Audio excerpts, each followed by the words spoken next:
knives, machetes, saws and shears, multi-tools, shovels, swords, axes, spears, hatchets, and tomahawks. If it cuts, snips, slices, or chops, Midway USA has it. Find great gift ideas in our huge selection of pocket knives and other everyday carry folding knives. Make a statement or create a family legacy with one of our top-of-the-line hunting knives. We've got a great selection of manual and electric sharpeners too. With just about everything for the outdoors, check out midwayusa.com. Hunting is not easy. It never has been.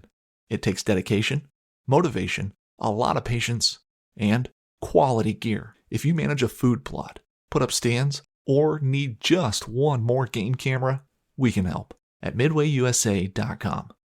We opened our doors in 1977 and continue to put customers first by offering super fast, same-day shipping. For just about everything for the outdoors, go to midwayusa.com. This episode is brought to you by Vortex Optics and Ignite Marketing Group. Check the links in the show notes. This one moment I turn around and I just see antlers out of this one little shrub. So I ducked back and sat down, waited for him to come into the open. And he was about 120 yards away. Didn't have anything to lean against because I was sitting right in the open. I aimed at him and I couldn't get my crosshairs on him. I kind of shivered, buck fever, I guess. So took me about 5 minutes to finally calm down and get the shot and pull the trigger. And I knew it was a hit. And he just kind of disappeared.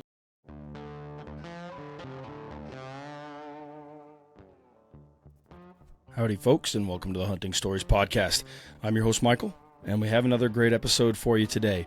I am, of course, back from paternity leave, so thank you guys for bearing with me here. And I do have a little bit of a cold, so again, of course, for the second time in like 2 months, I've completely lost my voice. So I apologize for that ahead of time, but we do have a great episode with Ben Jacobs. Ben is from South Africa. He spent a lot of time hunting down there, and then, of course, he's up in Saskatchewan now. So we hear some great stories about baboons and elk and all sorts of different critters. So I hope you guys enjoy this episode. Check out the links to follow Ben, see what he's up to. Let's just jump into this thing because I'm going to lose my voice the more I talk. So thank you guys for tuning in. Now let's go ahead and let Ben tell you some of his stories. Thank you.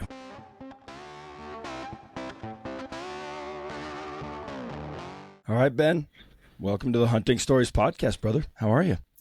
Thank you, Michael. Not good on you, and it's thanks for having me. Yeah, man, I'm super excited to chat with you. I know I scheduled with you previously and then went ahead and had a child and had to reschedule. So I apologize for that. Here we are, and I've completely lost my voice. But out of respect for you, Ben, I'm super excited to hear your stories, but I didn't want to reschedule again. So I'm going to try my best not to talk too much this episode because I sound like a beat-up mouse. But Ben, why don't we start with this, man? Why don't you introduce yourself so that people know who they're hearing some stories from today? Yeah, perfect. Thank you. Yeah, my name is Ben Jacobs. I am a South African born. I lived in South Africa all my life and moved to the US for a brief while, and I worked there for about a year, and I now find myself in Saskatchewan, Canada. Okay. So been all over and been hunting all over, so yeah. That's awesome, man. I have my wife's family's from the Saskatchewan area, so I have actually never been, but I've seen lots of photos and where they grew up and all that kind of stuff. So why did you end up in Saskatchewan? From South Africa to Saskatchewan's a pretty far throw. Oh, yeah. Yeah, it's quite a bit different. No, it's just I've got a young boy, and we just moved where the opportunity was. And we've been here a year now, and I can honestly say we can't be happier. We're really enjoying it here. So that's awesome. And what part of South Africa did you live when you were down there?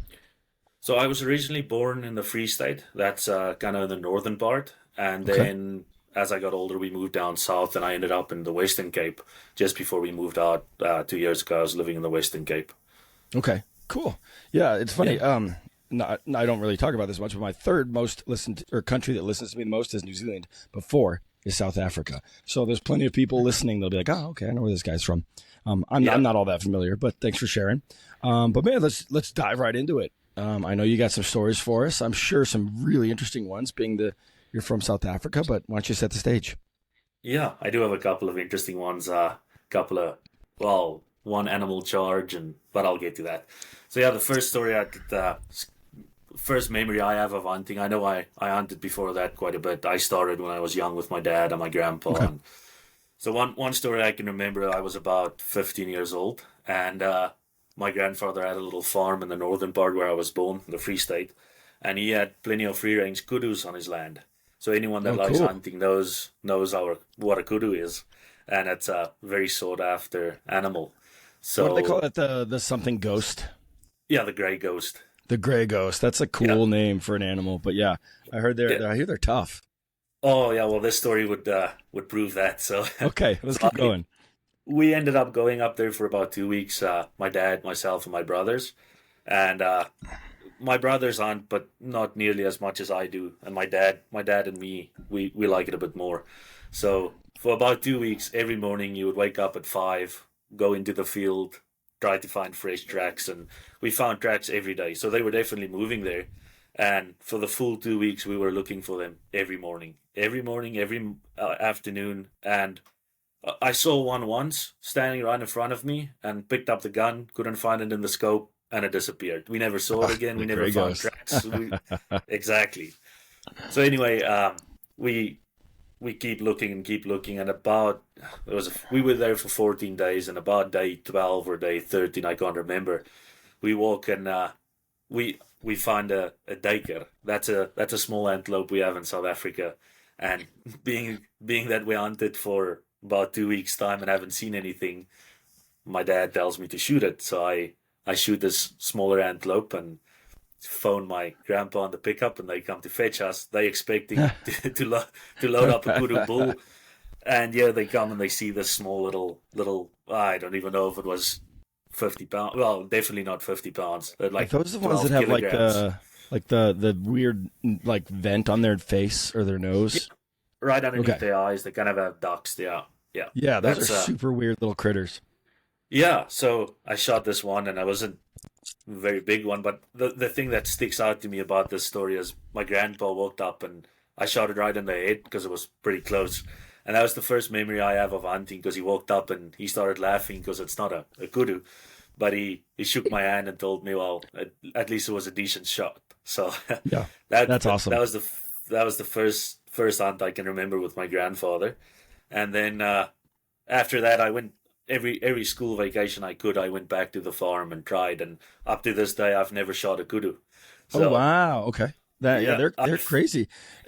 I'm assuming you're doing rifle. Is that accurate? Yeah, rifle. And I don't know if you've listened to my buddy Robin Warman. He's been on the podcast. He's been on the podcast a few times. He's gotten one, and he did get it with a bow, and he was so ecstatic. And all of his buddies were like, "No, you didn't kill one." Like, they didn't believe him when he actually got it done, because they are hard to kill.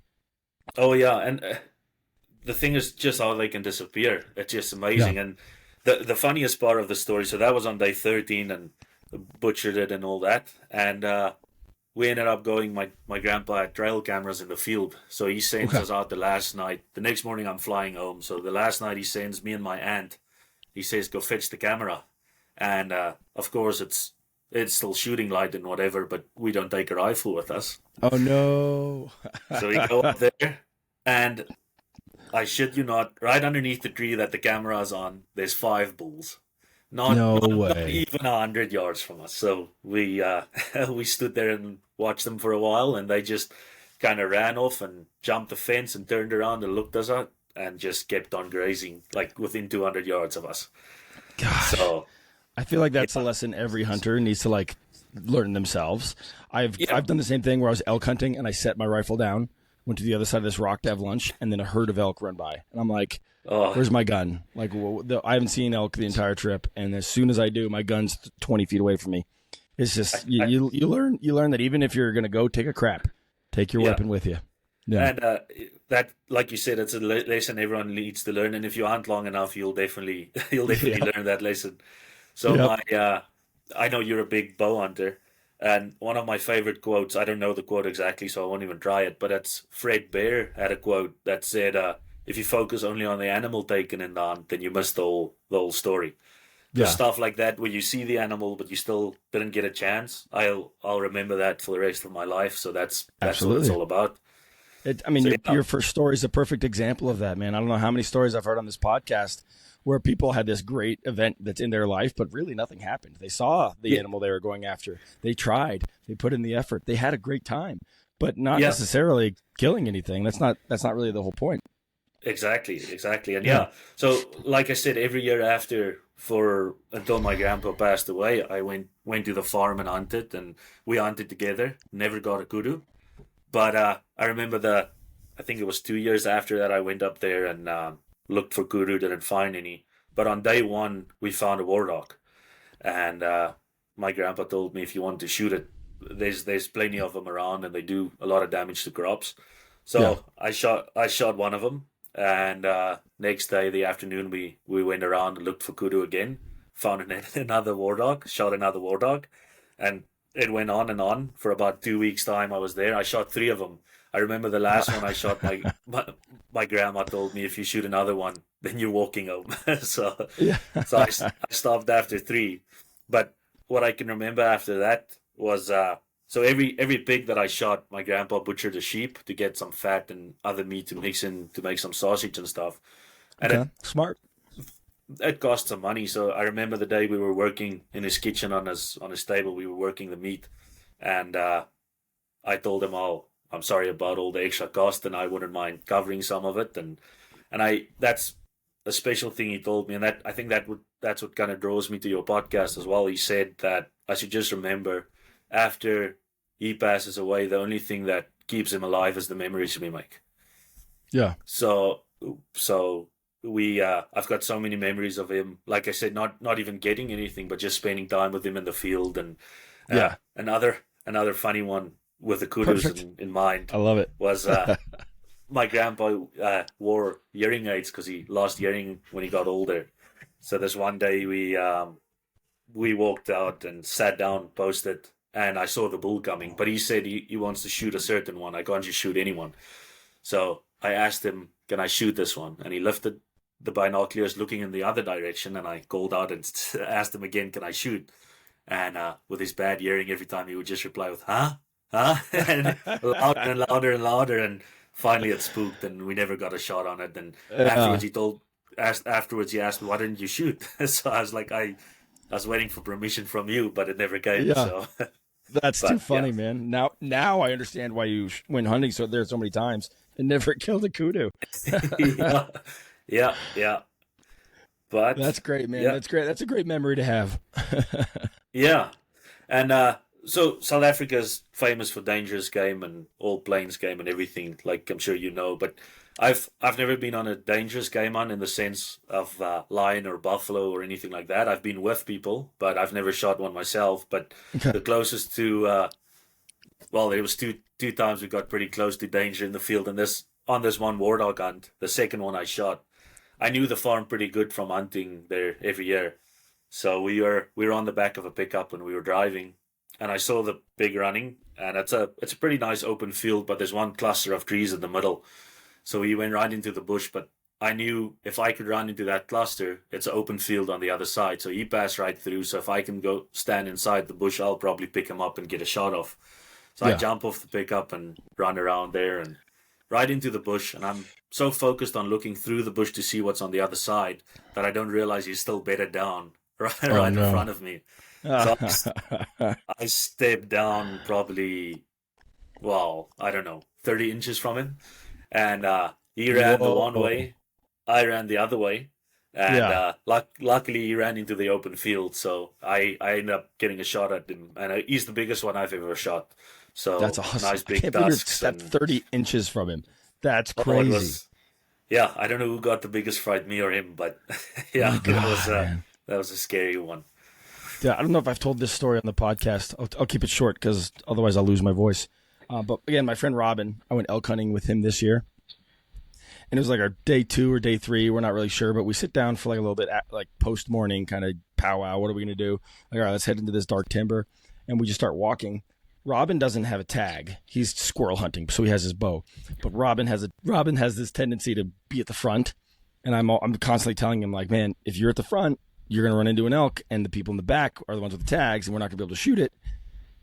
And, of course, he walks up, and there's an elk, like a bull, bedded, and he walks to probably 5 feet from it before he realizes that bull's there. Meanwhile, me and my friend Jared is in the back, and I'm probably 20 yards back from Robin.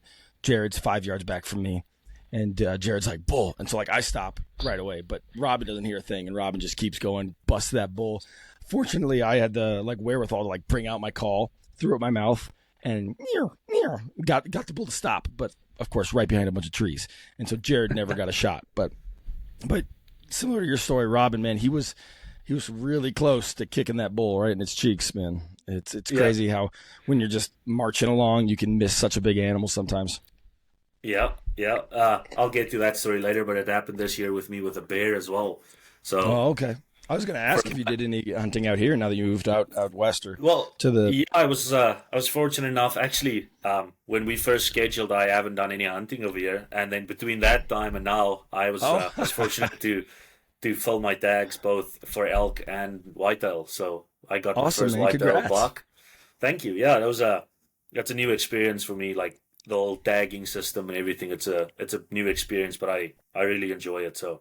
Next year on the list is hopefully a bear, because earlier this year bears. I'll tell that story now, but I work on a farm, so it was in harvest, so it was it was in October anyway, and our bear season for this area runs from I'm gonna lie if I tell you when it starts, but I know it ends on the 31st of October. Okay. So we were harvesting, and I'm in a grain cart, and a guy that I work with, he also hunts and does a lot of hunting. So he calls on the radio and says, "Did you see the bear run across the field?" By that time I didn't, so I started looking for it, didn't find it. And it was a rainy day, so we stopped combining and we all waited to the yard to take the day off. This was about around 1 o'clock. And at that time I didn't have a bear tag. So get into the tractor, drive, and on the way to the yard, this bear stands not even 50 yards from the tractor, a nice big black bear. So I have a rifle with me, but I don't have tags. So I decided, let's just do the right thing, park the tractor, got into my pickup, ran to the closest place that I can buy tags for. And I bought the bear tag, and since it was raining, we had the rest of the day off. So I went back and see if I can see anything. And keep in mind, I've never even been close to a bear in my life. I know nothing about bear. So I go into this wildlife quarter, and it's just dense trees and bush everywhere. And I walk in there for about an hour, and I can't see anything. And I decide, okay, I'll go home and get to the house, take a shower because I was soaking wet from the rain, and sit about 10 minutes and decide, well, when am I going to have the chance again? I know the bear's there. I seen it, so let's go try again. Luckily, it's not even 2 miles from my house. Great attitude, too. Some people getting out of that rain would be like, nah, I'm not going back out there. Exactly. So I go back there, and a little bit of reading and YouTube watching and all that. I know they sometimes respond to a fawn in distress or a calf in distress call. So I go sit down. I figure it's close to hibernation. They might be hungry, and I play a calf in distress call. I have a little mouth whistle thing, and the worst sound you can ever imagine. But I get a sound out, sit there about a half hour, and decide, no, I'll just go backtrack and walk right into the bush again and see if I see anything. So I walk about an hour and a half again and don't see anything. And I decide just to get on the path and walk back to my truck and go home. And rifle on my shoulder, I knew there was nothing there. So next moment I walk around this tree. And if I reached out, I could touch the bear. Oh, no. And he was sitting there exactly where I was sitting and calling a half hour earlier or hour earlier. So I don't know. If, I have no idea if he was just sitting there or he maybe responded to the call or whatever. But yeah, it was once again, I don't know who got the biggest fight, me or him, because it was a pretty big one too. He was sitting on his back legs, and he was easily just underneath my shoulder, sitting down. Gosh. So, and I'm that's 6'2". a big black bear. Yeah. So yeah, that's a big black bear. It was big enough for me to run the other way. So after he ran out, I went after to see if I could get a shot, but I could never see him again. So yeah, but once again, one of those experiences that I can't explain it to someone. It was so close that I could see the texture of his hair. That's how close he was. So it's one of those fight or flights where you might as well have just punched him once in the jaw before you ran because you had the opportunity. Well, basically, and I then realized that even if I knew he was there, it was so thick and they're so quick on their feet that I probably still wouldn't have gotten a shot off on him. But so yeah. Hopefully next year I know where he is. Well, I've seen him a few times there after it as well. So hopefully I can put up a bait next year or maybe just walk and stalk. I don't know. But that's on the agenda for next year. That's awesome, man. I hope you get him, man. If you do, send me a picture. I want to see how big this guy is. I will. Yeah. Maybe it was the heart rate that made him a bit bigger too, but he was pretty big. It was actually a rabbit. Well, yeah. Yeah, no, bear is real high on my list too. I'm hoping spring bear this year to get up to maybe Idaho with some buddies. Oh, yeah. And try to get something done. We'll see. It depends on how gracious my wife is, and she's very gracious. But we'll see how much grace she has left after that'll be our baby being what, 5 months old, 6 months old. So yeah, we'll see. Yeah. But that's another great story, man. What has got for us, Ben? Well, let's stick to the charging or the almost charging story. So yeah. I've listened to the podcast a while, and I know there was a couple of people that spoke about baboons in the past, and that's I think only one or two. Yeah. Yeah, I can remember about 2 stories that I resonated with. So I know in South Africa, baboons are a huge nuisance, especially for like any vegetable or crop or especially vineyards too. They just mess it up pretty bad. So I had this friend in a valley. He farms right. It's kind of where 3 valleys come together. So the Western Cape is known for its mountains and its valleys and a lot of fruit production and all that. So this friend of mine farms with broccoli and lettuce and leaf vegetables. And he phones me up and he says if I wouldn't mind see if I can shoot a baboon or 2 and kind of chase the herd away. So this is kind of relevant to the story, but I used to guide a little bit, not very much, just a little bit. And then I did a lot of problem animals, like especially on the farms, like any predation on sheep. I went out and shot the cats and all that. So got it. So when you say you guided, does that mean you had the PH title? Because I know as a non-resident, someone not from South Africa, you have to hunt with a PH.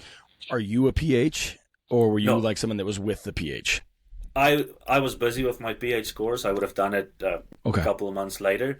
But because I grew up in the area, a lot of friends came and I took them out for hunts. And I did 2 professional guided hunts, and that's it. Okay, so you took out more local people, not necessarily people from the States and whatnot. Okay.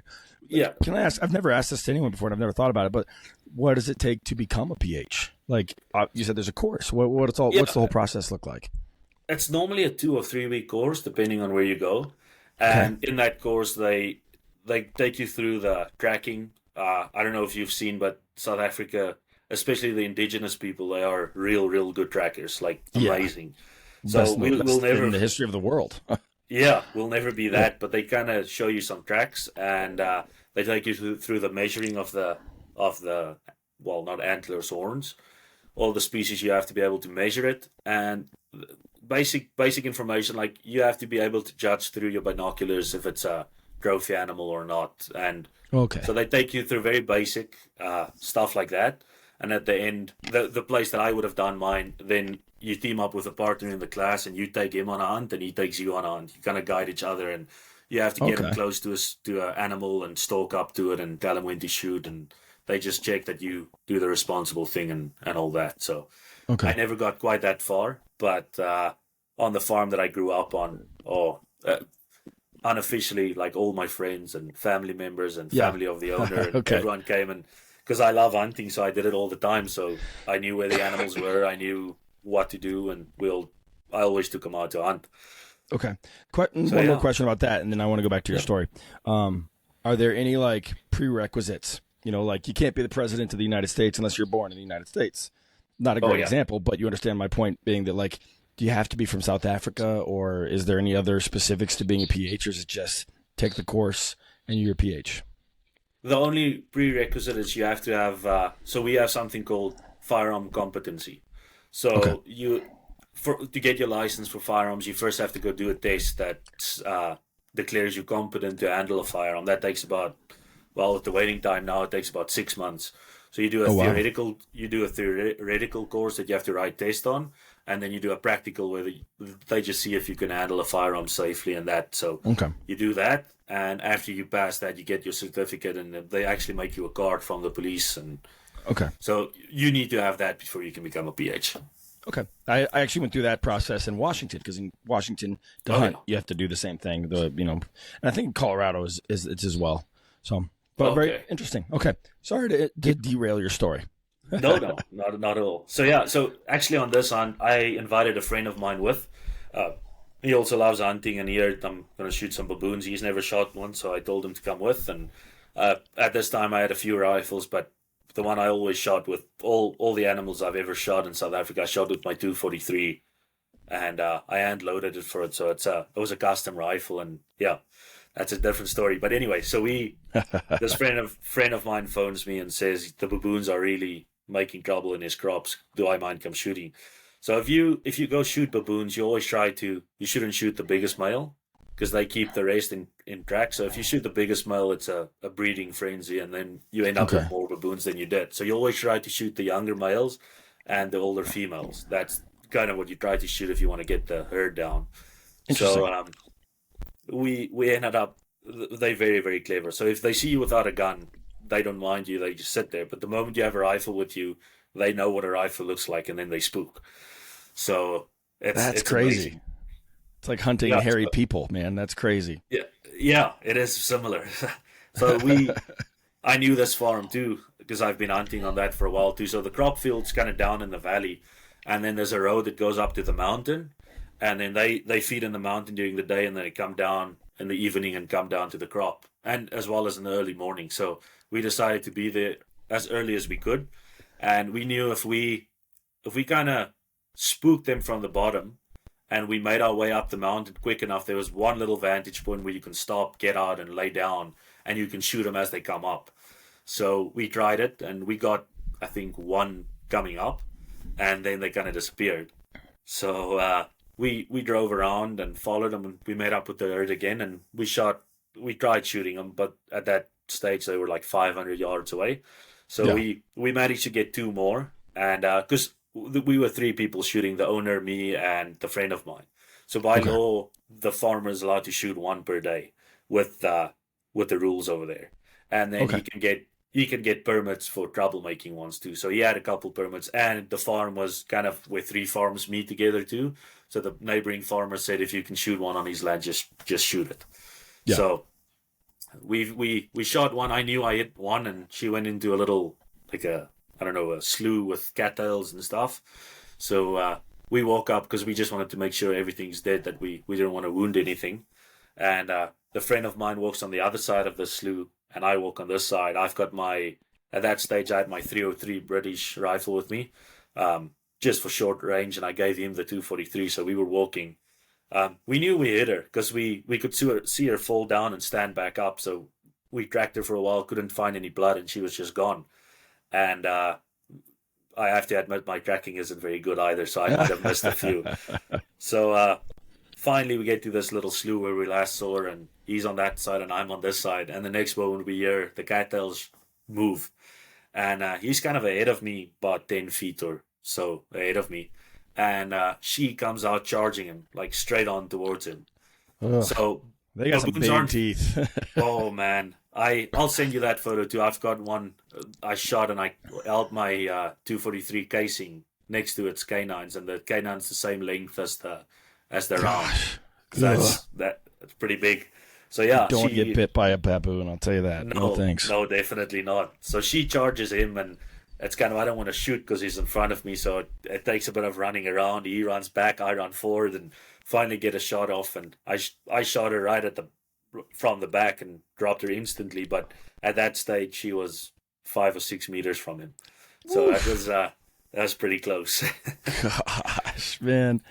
That's insane and terrifying. It makes me think of, like, I don't know, like different monkey movies where the monkeys are attacking. But here's a question I have. Hey, hunters. Have you ever had one of those stories, the ones that you didn't want to tell? The ones that end in failure? Yeah, I've been there. Actually, you know what? The culprit for me usually is bad optics, or worse, lack of using my optics at all. Picture this. I spot a trophy buck, or an antelope, or an elk, whatever it may be. My heart is racing, but the blurry view, or I just can't quite identify exactly what I'm looking at, it has me second guessing. Well, that's where Vortex Optics comes in. With crystal clear glass and rugged durability, Vortex gives you the confidence to take the shot. Don't let poor optics ruin your story. Make every moment count.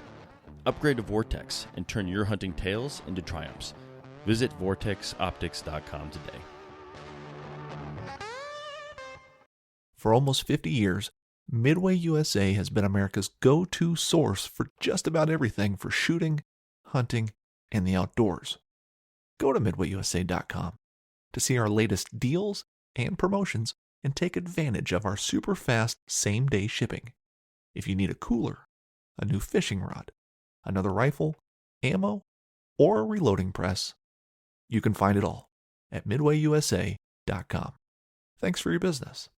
Midway USA brand product designers have one straightforward goal: develop high-quality, technically sound products and deliver them to customers at reasonable prices.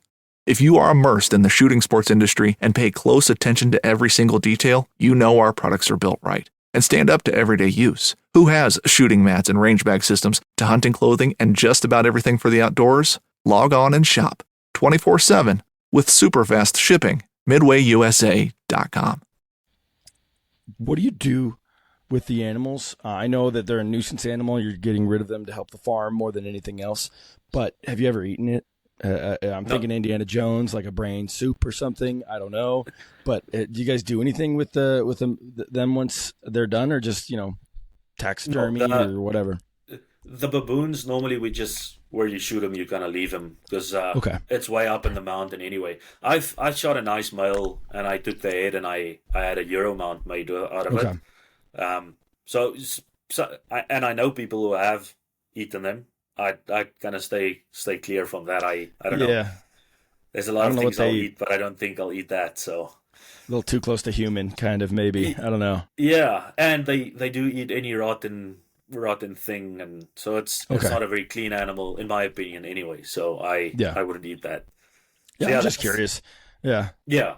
That's probably the closest I've been to like a physical animal charge while hunting. So Gosh, man. And just to get back to your question about eating them, the people that I do know that have ate it, they at first didn't know what they were eating, but he said he would, if no one told him what it was, he would keep eating. It was apparently real good.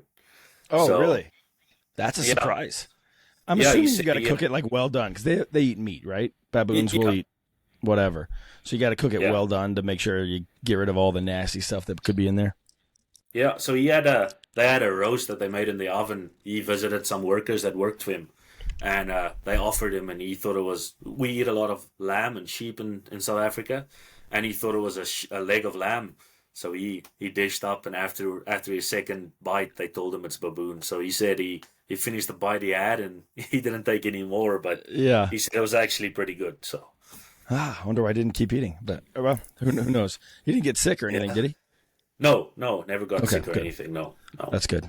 That's interesting. So yeah, I think I'm in the same boat as you, man. I'm like, I'm not really interested in eating baboon. No, even like if I end up shooting a bear, I've got friends over here that'll take the meat because I'd like to try it, but I don't think I'm there yet quite to eat bear meat. That's where we differ. I cannot wait to try bear. I've heard it is phenomenal. I don't know if you're a fan of like Steven Ranella. But he's read a lot of that Western frontiersman literature, and apparently they would shoot deer and elk for their hides because it makes great stuff, but they'd shoot bears for the flavor. They preferred the flavor of bears. So it kind of depends on what your bear's been eating. I've also heard that, like if they're coastal eating fish, you don't eat that. But if you find a bear that has been living in a blackberry patch, I hear the meat's purple and tasty. You do have to cook it all the way through. And then I've also really want to shoot one that has like a ton of fat on it, and I want to render all that fat into cooking oil. That's like top of my list of things I want to do. I'd like to try that too, because I've read the exact same thing that you said. They hunted them for the meat, and the bears around here, we have a lot of raspberries, wild raspberries. Oh my gosh, so it'd be delicious. It would be good, I guess. So that's the thing. The friend of mine that'll take the meat, hopefully. I don't know.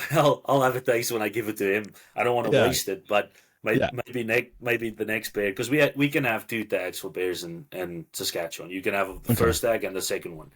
So maybe I shoot one for him, and if I like it, I might go out and try to get another one. I have a theory. I haven't tested it. I need to find someone who can answer this for me. But Do you know what sous vide is? I've talked about this on the podcast before, but Oh, sous yeah. vide is cooking, French style of cooking, where I think it means to bathe. You put the meat in the water in a plastic bag. You Yeah. can cook things like chicken medium rare, because you cook chicken to 165, because at 165 it kills all the things in there. 1 second at 165, all the bad things are gone. Those bad things it has like a chart. It scales down where, like, if you cook it to 135, right, medium rare, medium, say 130. Yeah. That same thing that you're trying to kill at 165 will die at an hour at 130. So if you know you can get the temperature to that temperature and keep it there for a sustained amount of time, you can cook medium rare chicken. And I've done it, and it's weird. It's delicious, but I wouldn't do it again. Texture's too weird. But that being said, Yeah. the problem with bears is, I think, trichinosis, because they're a predator and they eat meat. And so I want to find like a trichinosis expert. And so if someone knows one, please reach out to me and let me know. But a trichinosis expert who knows, like, that same graph, like, okay, 165, it's dead. You're good there. But, like, can I do 130 for 3 hours and do like a big roast and slow cook it in sous vide, make sure everything's 135 for the amount of time it needs to be, and then have medium rare bear, raspberry flavored bear? That sounds pretty good to me. Oh yeah, I'm sure. I'm sure it would But- be. I kind of want a scientist to tell me that I'm right before I test that theory, because I don't want to get trichinosis. Oh yeah, I don't think you want to mess around with that. So Yeah. So on that topic, so I do a lot of hunting, but I think I have a better chance. I don't know. I don't think I'll ever get my wife to eat bear. I know you've spoken in the past about your wife eating the game meat, some not. Do you think she'll eat bear Yes. meat? She's told me she will have everything once and then Okay. make her decision. And so, like, her moose, she was like, oh no, I got to eat moose now. And so she's now loves moose. And antelope, yeah. same thing. Like, I shot my antelope in not normal situations. Normally it's 95 degrees and sweltering heat. I shot mine at a place that's like 9,000 feet high. Sun was setting, and so it was like 30 degrees immediately. So I was able to hang it up overnight, and it's really good meat, other than the backstrap, which was the grossest thing I've ever tasted in my life. Oh yeah. But she's had that, and she likes it. So yeah, so she will try one bite, and that's all I've ever asked of her. And so maybe that's what you Yeah. got to do with your wife, man. Is be like, hey, you don't have to do it. I'm not going to give you a million meals like this, but if you'll try it one time with me, I would appreciate that. And like that's not a big ask.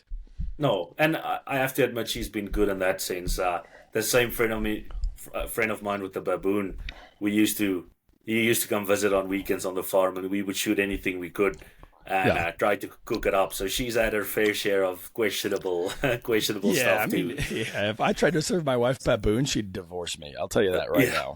now. So one thing we did is so in South Africa we're allowed to hunt geese with rifles. You can hunt them with rifles. So we have a geese species, a goose species, whatever you say. In South Africa, it's called spurwing. So they're a little bit bigger than Canadian geese, and they're pitch black with a white chest. Oh, interesting. Right on the tip of their wings, they've got kind of spurs what they fight with. That's where the name comes from.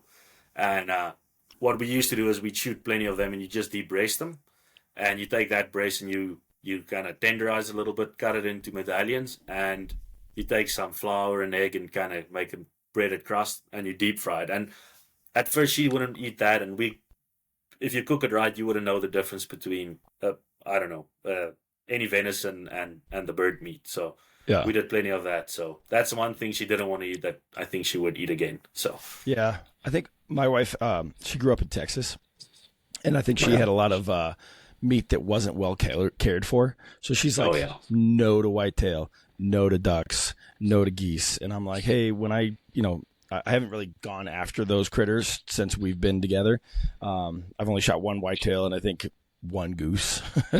But I'm like, hey, I want you to try it. Like, let me do a better job than the people that like shot it, threw it in the back of their truck, and then drove around for the rest of the day, and eventually you got to eat it 6 weeks later or whatever. Let me take care of the meat, and let's try it once, because I've had some duck and I've had some goose, and I'm like, this is some of the best food I've ever had in my life. So I want to really get into that, because you can have some really tasty meals, but you got to take care of the meat. I think sometimes it's as important what you do after the hunt. Well, even more important for the meat quality. I mean, 100%. some people, And I don't know if you've experienced it. I've heard and read about a lot about people hunting antelope that felt the same because they're always running and they're kind of skittish and all that. Yeah. So I've learned that if you shoot an animal, the calmer they are, the better the meat quality too. I've heard that. I don't have any anecdotal evidence one way or the other, but I've heard that. I mean, every animal I've ever shot is freaked out. I shot it. So Yeah. I've never really killed a calm animal. But that it makes sense, the less adrenaline that's in their system, the less they taste funky. And I'll tell you what, my antelope, it was cold, and I actually snuck up on him and put the arrow in him, and he didn't run until after he was hit. He only ran a little ways. But that backstrap, man, actually I have him right here. I'll show him to you.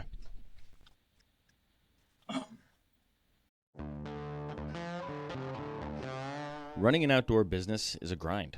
One day you're glassing ridgelines or running dogs, the next you're tuning gear or working to keep the land wild. And somewhere in between, you're expected to fill calendars, move product, and keep your name alive. That's where the Ignite Marketing Group comes in. They work with outfitters, gear brands, and conservation groups to tell your story the way it deserves to be told, and to put it in front of the people who live for this lifestyle. Imagine a website that doesn't just sit there, but actually books hunts. Imagine campaigns that don't feel like ads, but like a buddy passing along a tip. Imagine your story reaching more hunters, anglers, and outdoor enthusiasts who get it and who want it. That's what Ignite does. No gimmicks, no flash, just real growth for people who belong in the outdoors. Don't just market, ignite it.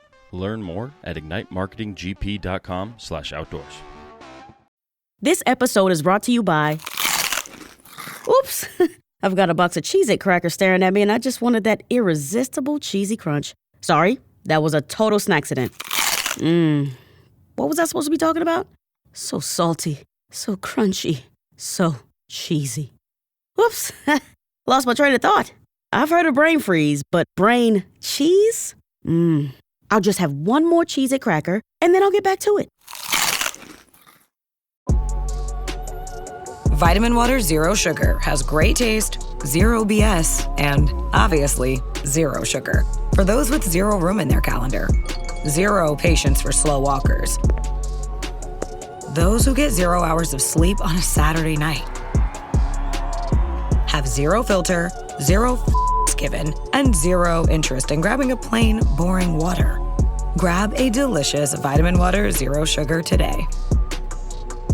His prong on this side was snapped off entirely. So you see, it's got that one there, and there's nothing here. So I'm thinking maybe that he was in a fight and broke that off, and was the only reason I was able to get him is because he was exhausted and he was just wore out. Oh yeah. And so that backstrap, when I ate it, I cooked it sous vide, and I'll tell you this: the tenderness and like the light char on the outside, it was one of the best bites I've ever taken as far as texture. But the flavor, I was like, what the hell is that? I was like, I'm not even going to finish this. I was like, looks like, to my buddy, because there's just the two of us, it's like, looks like I'm having mashed potatoes for dinner because I can't eat this backstrap. It was just too far gone. And so maybe he was jacked full of adrenaline from his fight, and it was just in that neck, which is where I hear it holds. So could be. Yeah. The closest to that, and this will take me to my next story too. The closest to that I've experienced was one of the first professional hunt I guided. And I say professional, I just mean a client that paid for the animals. So I took a father and a son on their first hunt together, and it was me and my brother. He drove the pickup, and it was on a grain farm, but with wild range springbuck. So it's very similar to the antelope. They kind of look the same, and yeah. So we shot. They wanted to shoot 4 buck or rams, and the son had to shoot 3, and the dad shoots 1. That was kind of the deal because that was his first animal that he took, the son. Yeah. So with my 243, we went out and got the first one. We got relatively quickly, and the son shot 1. It was close to it, was about 60 yards or whatever, but they weren't spooked at all because they knew the vehicle drive past pretty often. So we shoot the first one, loaded up, gutted it, and carried on. And when it got to the dad's turn, same gun, same animal, same distance. He shot, and it took him 6 shots to finally hit the animal. And that's one of the interesting thing I saw. So he wounded him in the leg, like basically the hoof, just where the foot and the leg comes together. He wounded it with his sixth shot. So the only thing that saved us getting that animal, as they ran away, there was another buck in the area, and they started fighting right in front of us. Oh, so really? I don't know if he maybe thought the hurt came from sparring or whatever. So they started fighting, and we got another shot and put him down finally. And when we cut the back Did straps Dad out take for that them- extra shot, or did one of you guys? No, I was about to, and since he stood still and we were relatively close, then I gave him the opportunity, so he took another shot. Gotcha. So at least he got to put it down. But when we cut the back straps out, that one was definitely like the I don't know, the taste was still pretty good, but it was definitely not as tender as the other ones. So that's what I experienced. But anyway, That's interesting. So we keep on opposite of going. what I experienced, right? Because I was like, my tenderness was awesome. Oh, but the yeah. flavor was blech, blech. Yeah. It was I've ruined heard my other night. stories about antelope, so I'm looking forward I've to had trying antelope one. a bunch since, man, and it's tasty as could be. All the rest of my antelope is delicious. It's just the back straps. Oh yeah. Yeah. No, Wow. so we continued on this hunt. So the son shot one. I think he was 10 years old, and then the dad shot the next one, and he complained. He told me my rifle wasn't sighted in, and so I said, okay, we'll see on the next one. And the next field we drive Is the into, son there's using the same rifle? same rifle, exact same rifle, Yeah, of course. same ammo, same everything. So into the next field, there's two standing, and this was a further shot. It was about 250 meters. Okay. And the son picks up the rifle, sets it down on the sticks, takes the first shot, drops in its tracks. The other one runs about 10 meters, takes the second shot and drops it right there again. So, and I looked up and smiled, and the dad just told me, "Keep quiet. Let's just go." So he knew. So that was an interesting hunt. It was special getting someone to take their first animal. It's always, I've shot so many different species now, and not nearly as much as other people have, but it's just as fun getting someone else to shoot something for the first time as it is for yourself.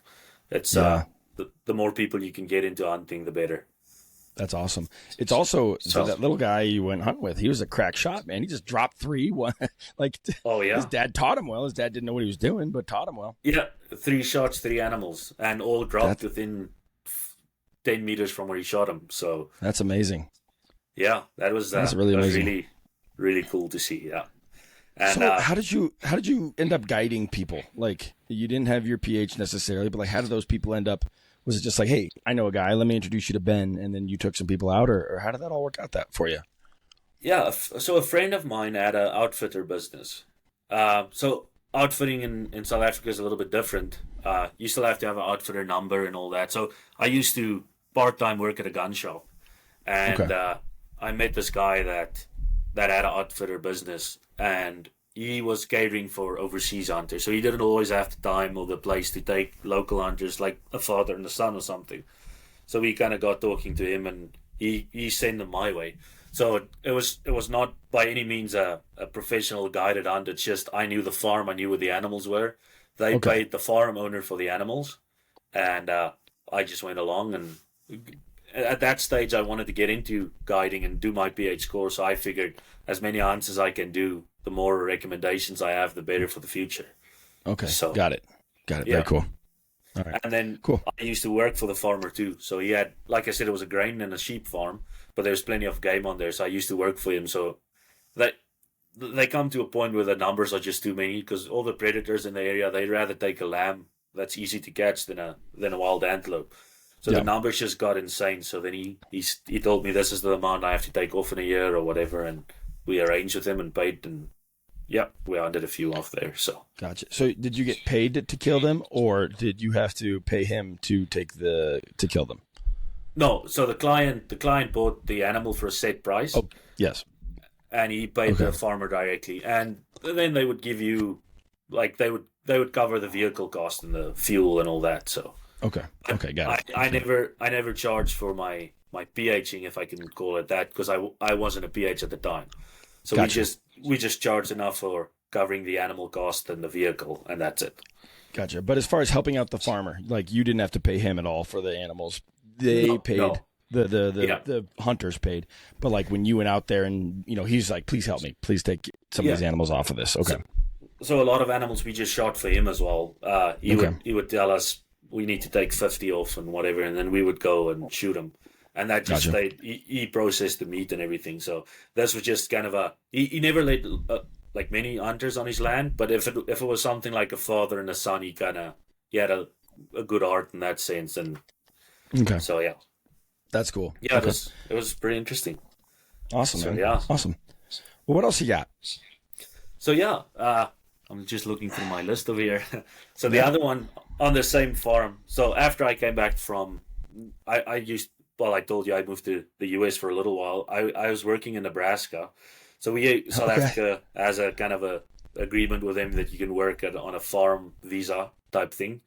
So I did that and went back to South Africa. I've got 2 brothers, and we have fallow deer in South Africa. I don't know if you know that, but like abundance, and there's no season on them. You can shoot them right through the year because they're technically invasive, and so there's no bag limits or no season or anything. You could shoot them right through the year.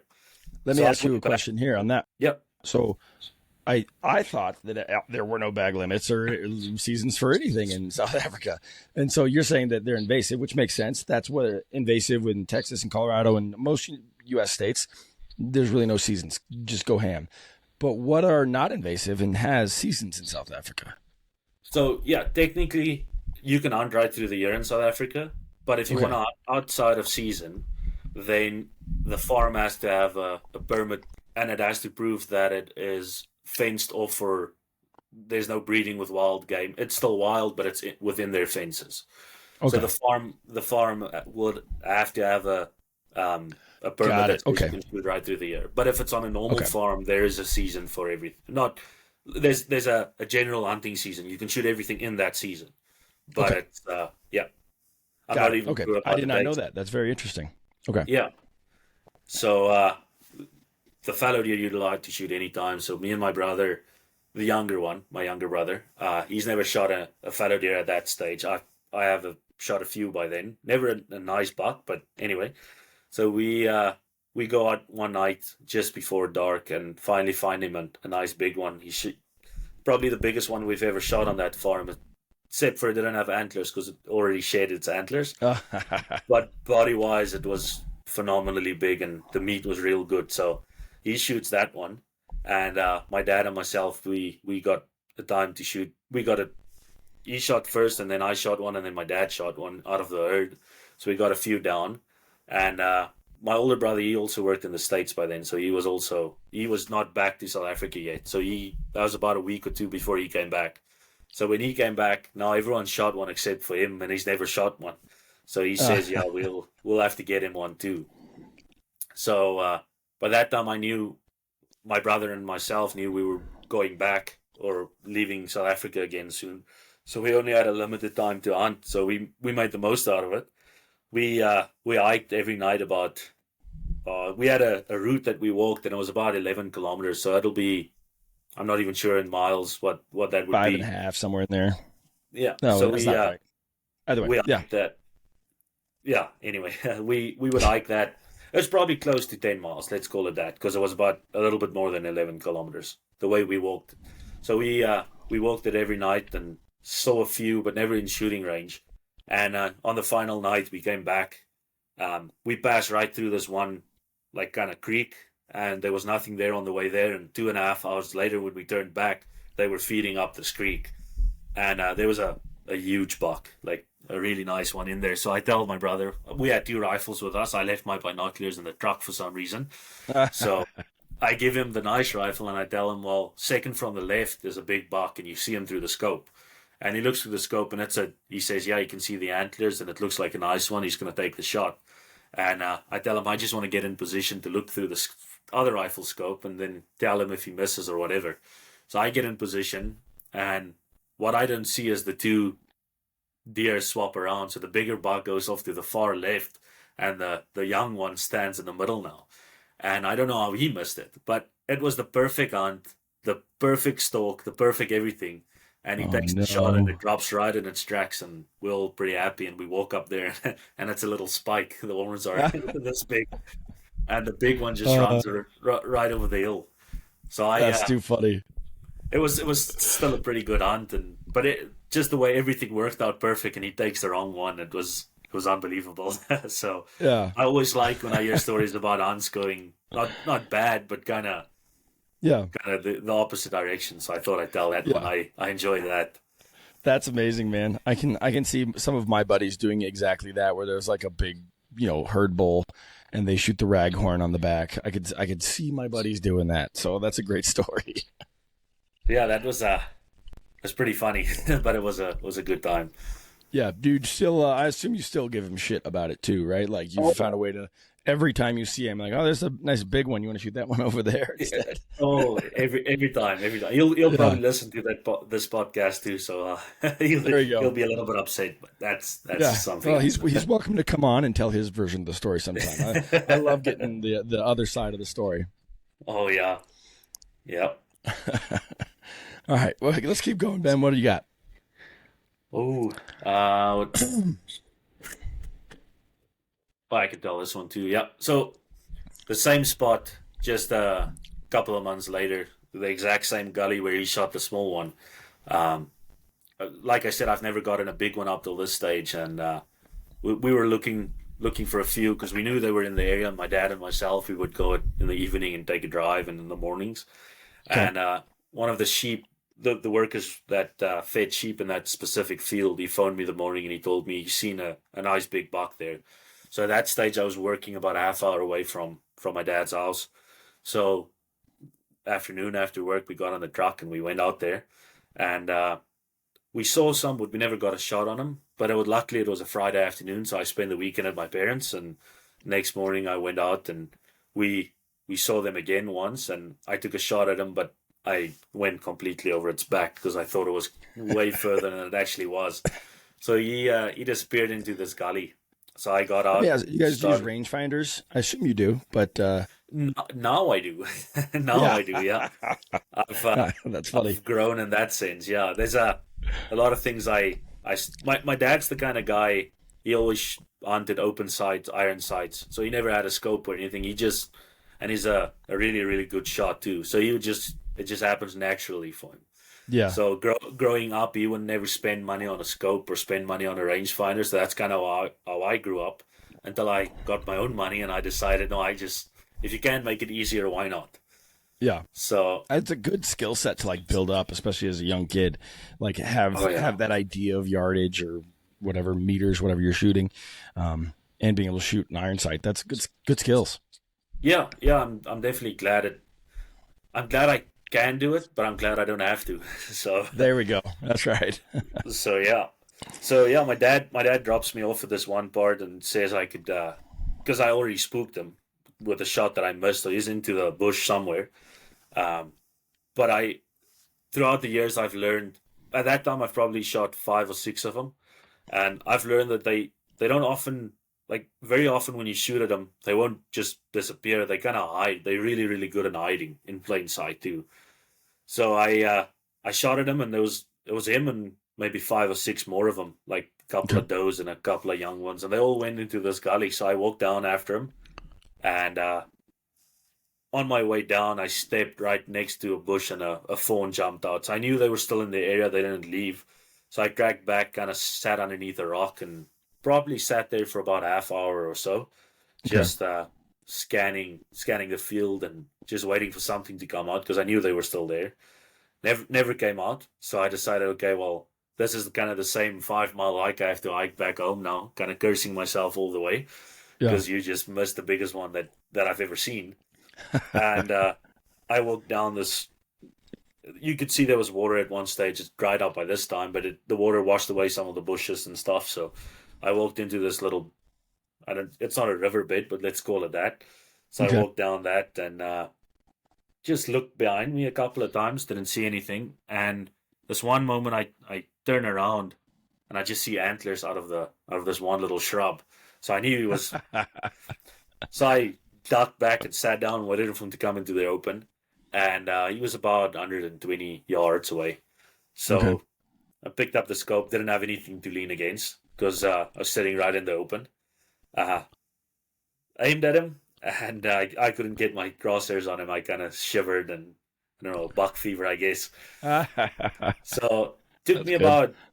about 5 minutes to finally calm down and get the shot and pull the trigger, and I knew it was a hit. Um, and he just kind What of did you do to disappeared. collect yourself? It took some time, and that's understandable. Yeah. But what were you thinking as you were like, okay, get your shit together? What was going on through your head? I honestly don't know. I just kind of tried to take a deep breath, and I kind of focused on where he was standing. Don't look at his head. Don't look at his antlers. Don't look at anything. Just kind of focus on where he is and try to think what the best shot was. So I ended up getting a shot off, and it was a good shot, and he just ran off. And I know you're supposed to give him time and everything, but I just started sprinting right to where he was because Yeah. I'm red and green colorblind, so I have a real hard time with blood tracking. Oh, okay. I can see red, but when it's mixed with green, I have a real difficult time. That's So interesting. yeah. I don't know anyone that's not a hunter that is colorblind. I know a bunch of colorblind hunters. I don't know why people that are colorblind are like drawn to this thing, but it's like not that uncommon, which is crazy. Yeah, it's funny that you say that because everyone I know that's colorblind, they're pretty much Hunts. into hunting too. Yeah, I mean maybe it's the circles that we keep, right? Like it could just be. Yeah. But I also have not been a hunter my whole life, and I can't think of one colorblind person until I became a hunter. And maybe it's because people don't talk about it. I don't know. Yeah. Who knows? But all the But ones it's- I know are hunters. And it's the weirdest thing, like something as you would think someone that's colorblind would kind of stay away from blood tracking or anything, but no. Yeah, So nope. so yeah, I have a real hard time. So I just kind of sprinted right to where I knew he was standing the last time. So hopefully I could find it immediately.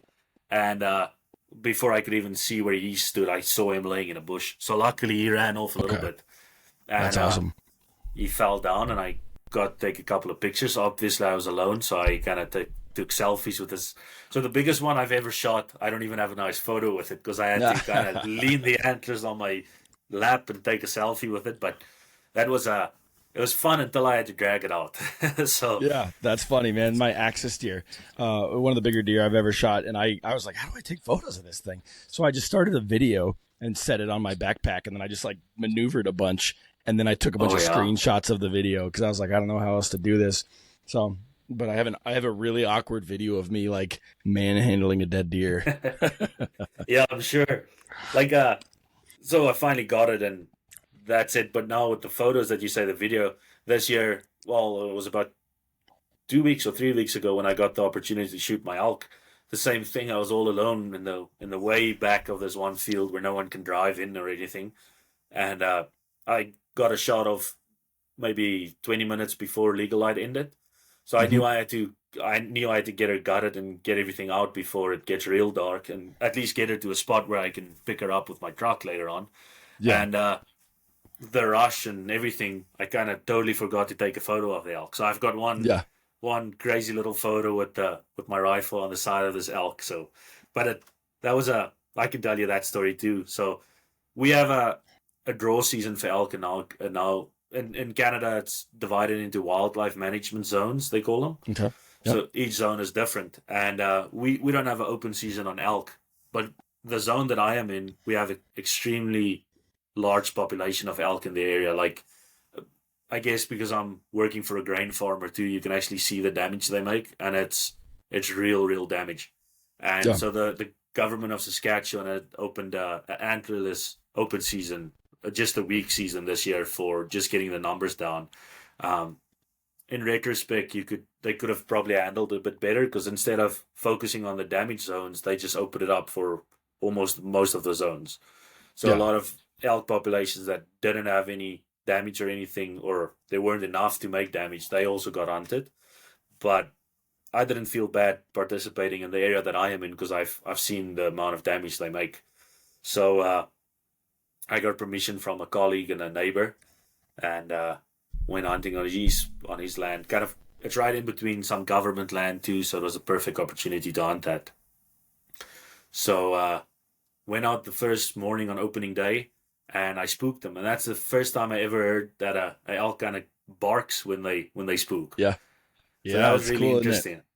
So I've never seen an elk up close, like on foot. I've seen them in the vehicle driving by, but this time there was a couple of cows that spooked out of this bush and they barked at me, and is a pretty amazing. I never knew they do that. But anyway, so I missed the opportunity in the morning, but I knew they were there. So went back to work. I took 2 hours off in the morning and 2 hours off in the afternoon. Went back to work, and the afternoon I went out and drove one of the fields, kind of see if I could see anything that I could stalk. Bumped a couple of deer and a nice big moose, and nice seeing them. And it was getting later, so I parked my truck kind of where I saw them in the morning, and I walked through this field and kind of tried to be stealthy. It's rifle season as well, so you just hear rifles going off everywhere because everyone's hunting at that moment. It's opening day, and I have a blaze orange hoodie on, and I walk up in this harvested canola field, and the last corner of the field that I have permission on, there's the cow, and she just walks out, and she stops at, well, I didn't have my rangefinder with me, but later I realized it was like 140 meters. Okay. And I figured she was a bit further, so once again, took the shot off my knee, kind of in the middle of this field. How she didn't run, I don't know, because bright orange walking in white snow right in the middle of this open field right towards her. So first shot, I went right over her back, and she just left her head up and looked my way. And I kind of forced myself just to take a few seconds, and I knew when I pulled the trigger, I know what I did wrong immediately. So chambered another round and got another shot off, and I knew this shot was good. But she was kind of on the fence line of the land that I had permission on. She was well into my field, but as soon as I shot her, she ran opposite direction right into the neighbor's field. Oh, of course. So now I know I hit her, and I know she, by the blood, at least even I could see the amount of blood that was there. I knew she was hit. So I phoned the guy that the field that I shot her on, and he gives me the neighbor's number. So I phoned the neighbor up, and I never met him at this time, but the nicest guy. So I phoned him, and he says, "Yeah, just go on there. I'll come to the road and show you where to drive later after you get her." So I walked right up, and I finally found her, and she was dead. Well, got her take the little photo. I should have taken more, but anyway, and that's the first time I realized how big an elk is, because this was a big mature cow. And I've always seen, like you said, Steven Ranella and every hunt show that you watch, the people that just backpack an elk out. And I figured, okay, it'll be relatively easy. Yeah, And you thought you were dragging it out, didn't you? I honestly thought I would drag it out to an open piece where I can come with the pickup and pick her up. And as soon as I got to her, I knew there was no chance of me dragging this cow anywhere. Yeah. So I was so surprised, because I shot a recently big whitetail a couple days before that on opening weekend for our whitetail season, and I figured, and it's kind of embarrassing to admit, but I figured the elk cow would be kind of the same size as my mature whitetail buck. I was very, very wrong on that one. So luckily the neighbor comes out, and he helps me, and we get her gutted, and we get her to a piece where I can drive up to her, and I've got a hydraulic tailgate on my pickup, which is a huge help. So get right up to her and just roll her on and lifted her up, and I shot her at about 5 o'clock, and I got to her at 5:30, loaded her, and by the time I got done skinning and gutting her that night, it was 11 o'clock. So 6 hours after, 5 hours after, 6 hours after I shot her.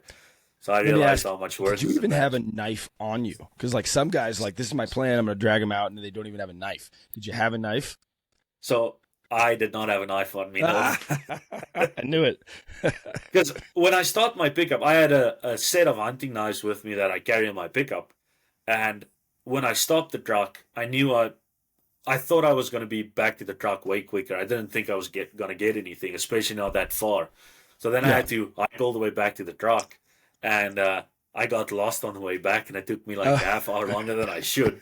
Because by this time it's pitch black, and the only thing I have to go by was the tracks that I left earlier.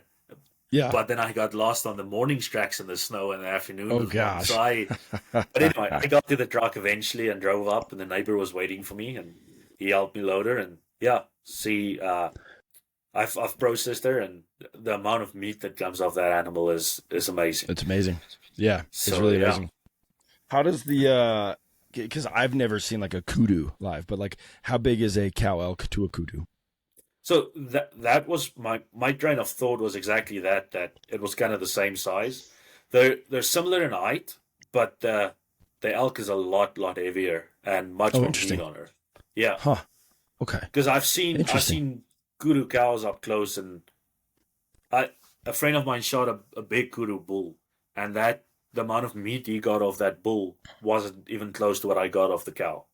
Yeah. So that was really interesting. I had the opportunity to shoot a eland cow in South Africa, Yeah. and she got more or less the same amount of meat off of that cow than I got off the elk, which I didn't think was realistic. But yeah, That's awesome. so that was Wait till you shoot a yeah. bull elk, man. Bulls can be double in size, really. Like Oh man, a good cow is 3, 4, if you're lucky, 500 pounds, but you can get a bull elk to be 6, 7, 800 pounds. So oh man, yeah.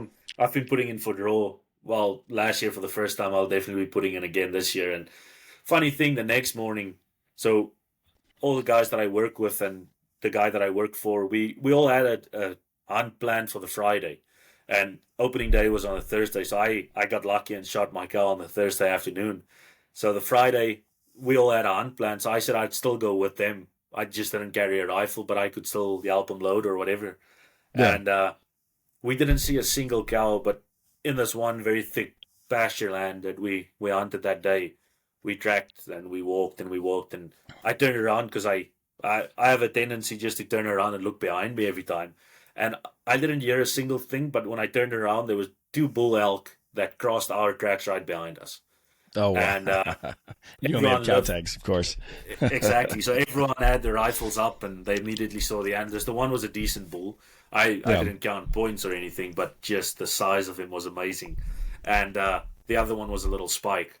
But both of them were like within 60 yards of us. It's funny how animals know, like the baboons, right? They know when it's a threat and they know when it's not a threat. And those bulls, they were like, we ain't got nothing to worry about. Exactly. It's kind of crazy how every species, it seems to me, knows when it's their season, when it's not. Yeah. I don't know how they do that, but somehow they know it. Because the next day, I hunted with them on the Friday, and then the Saturday I took to process my cow and everything, and I phoned him the night, and he said they saw 4 more bulls and a couple of moose, and they saw everything they weren't allowed to shoot. So Gosh, it was of course. Interesting Well, night. nowadays, are the cow kind of in Colorado? They'd be in these giant herds. Like I've hunted in November, late November, mid November, early November, and there's like herds of 500 to 1,000 elk. Oh wow! Is that the case in Saskatchewan, or have they already broken up, or what's going on with the cows? I haven't seen any that big, but we have a couple of herds that we see regularly, like 60 or 70 cows together. Okay. So that I've seen, and the one I shot, funny enough, it was just her, and then I wouldn't say a calf, maybe a year or 2 old. You could see she wasn't mature, but it was just the 2 of them there, and nothing else. But then the amount of herds, like I know about 2 herds that I've seen personally. That's about, if I didn't count them, but I guess about 60 or so. Okay. Yeah. So yeah. In November in Colorado, I mean, Colorado, there's more elk in Colorado than the rest of the United States combined. Oh, wow. I don't know if people know that. But there's also more hunters hunting elk in Colorado than there are in the rest of the United States combined, and they give more out-of-state tags, that's for sure. But I've seen some herds, man. And of course, they're parked on private property, so no one can get to them.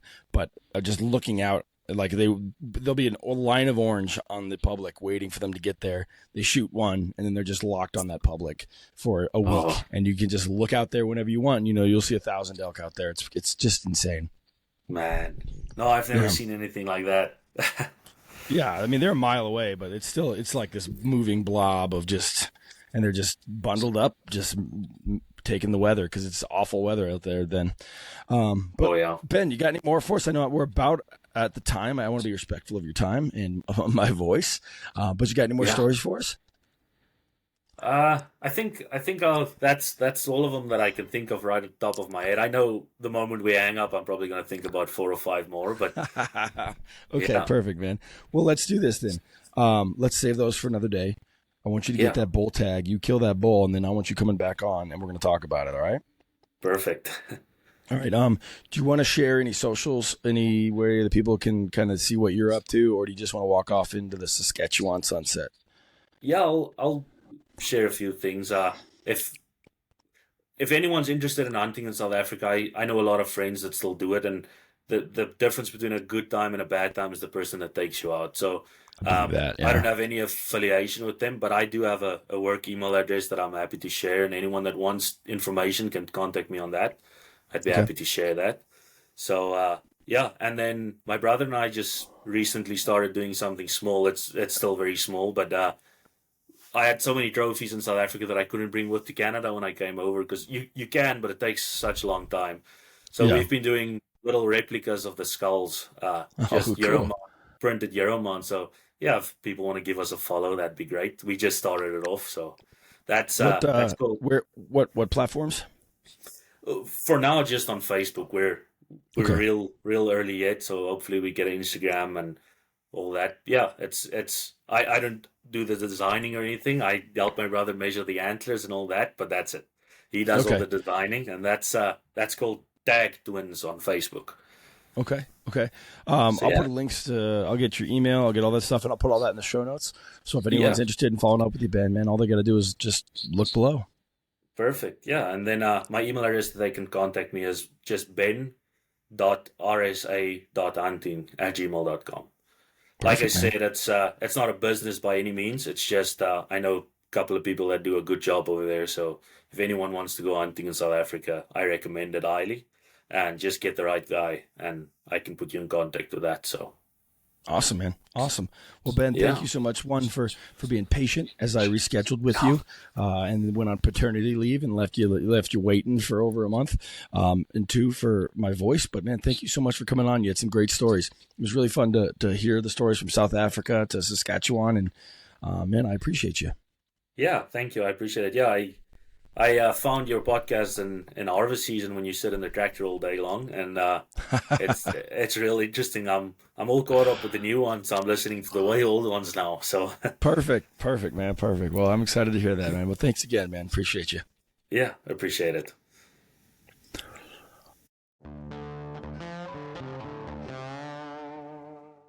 All right, guys, that's it. Another couple stories in the books. Thank you for putting up with my voice. Hopefully I can finally get healthy. Beyond that, guys, thank you to Ben for coming on, for reaching out, for having me reschedule with him, all the effort that I made him put into this.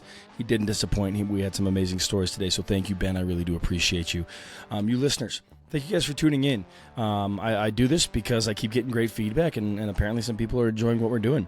That being said, I have a big giveaway coming out here. I want to say it's actually going to be in May, so we're about 5 months out for the 200th episode. That being said, follow us on Instagram or Facebook are probably the best places to get to make sure you don't hit that information and don't just get it glazed over in one of these episodes. But also, if you are listening right now and you haven't reviewed the podcast, please do. It really does help me quite a bit if I get some more reviews, whether it's on Apple or Spotify. So thank you guys so much for tuning in. If you got any stories, reach out to us. But beyond that, guys, what's more important is getting out there and making some news stories. So you know what to do. You can get out there and make some stories of your own. Thank you.